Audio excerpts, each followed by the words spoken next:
Story continues. There are great minds, there are great people who in fact make the greatest of the fortunes for themselves and achieve the greatest of the ideals with what the others believe could never be availed, conquered, or obtained.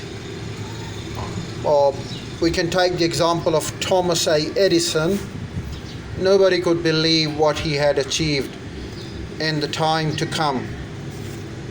We could talk about George Washington. Well, the circumstances never went in his favor, but he was there, able to defeat the large forces of the Britain, and not only defeated them, but got the greatest of the independence which could be perceived. So it was perceived, it was conceived, and it was achieved. The same went to Lord Cornwallis. And we can talk about the series of stars and stripes. Well, in fact, everything continues. And if one was doubting Thomas A. Edison, doubting Thomas scoffed scornfully when Henry Ford tried out his first crudely built automobile on the streets of Detroit. Some said the thing never would become practical. Others said no one would pay money for such a contraption.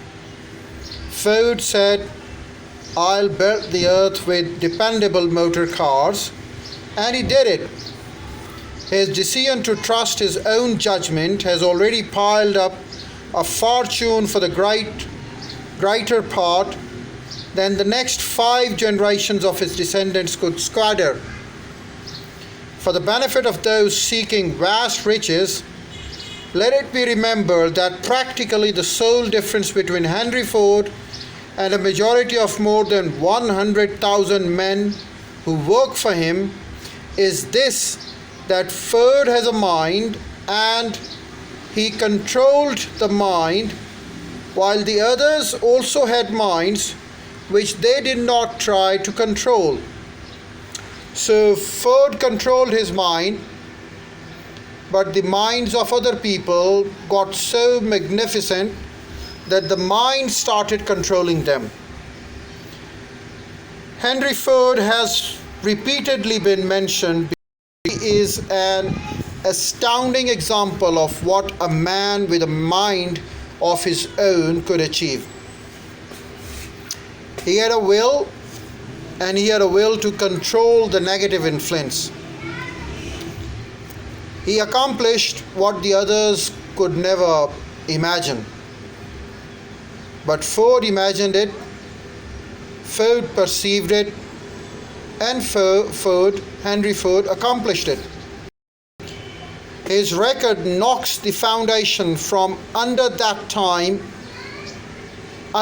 time-worn alibi. I never had a chance. Ford never had a chance.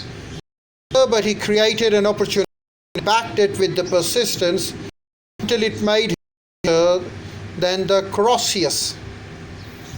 Mind control is the result of self-discipline and habit. We either control our mind or it controls us. There is no compromise.